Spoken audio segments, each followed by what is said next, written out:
کالو جی آپ دیکھ رہے ہیں گڑیا کی بیٹی ابھی تک پڑھائی کر رہی ہے۔ گڑیا کی بیٹی ابھی تک پڑھائی کر رہی تھی۔ یہ دیکھ کر کالو کوا اور گوری کوی جیلس ہو رہے تھے۔ گڑیا کے پاپا آپ گڑیا کو سمجھائیں، اتنی دیر تک پڑھائی نہ کیا کرے۔ رانو چڑیا گڑیا کے پاپا سے کہتی ہے، پر گڑیا کسی کی نہیں سنتی۔ وہ دن رات محنت کرتی ہے اور پڑھائی میں دل لگا کر پڑھتی ہے۔ سب کچھ بہت اچھا چل رہا تھا۔ اگلی صبح گڑیا اپنے پاپا کے ساتھ اسکول جاتی ہے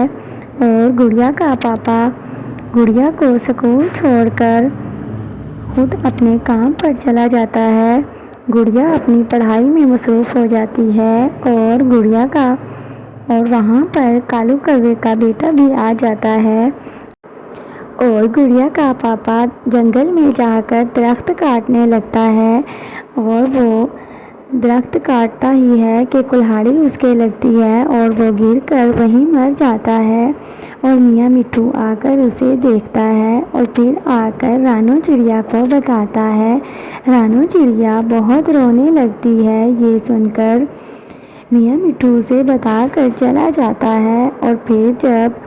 رانو چڑیا کی بیٹی اسکول سے آتی ہے تو وہ بھی بہت روتی ہے۔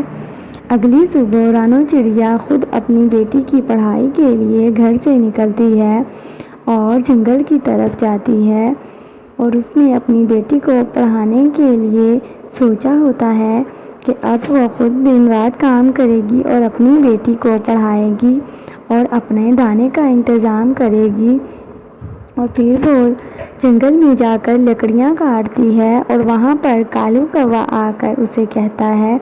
کہ رانو چڑیا تم یہ کیا کر رہی ہو، تم نازک سی چڑیا ہو، یہ تم کیسے کرو گی؟ رانو چڑیا کہتی ہے کہ میں اپنی بیٹی کے لیے یہ سب کروں گی اور وہ اپنی بیٹی سے باتیں کرتی ہے اور پھر وہ سوچتی ہے کہ وہ کیوں نہ کوئی کاروبار کر لے اور اس کی بیٹی اسے مشورہ دیتی ہے کہ مما آپ سموسے بہت اچھے بناتی ہیں اور اس طرح رانو چڑیا جنگل کے پکشیوں کو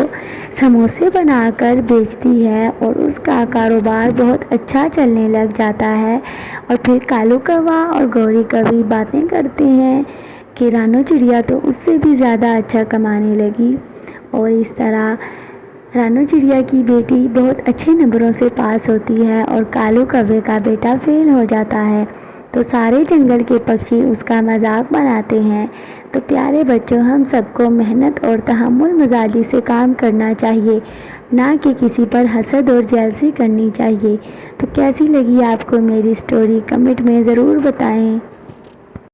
اور میرے چینل کو سبسکرائب کرنا نہ بھولیے گا۔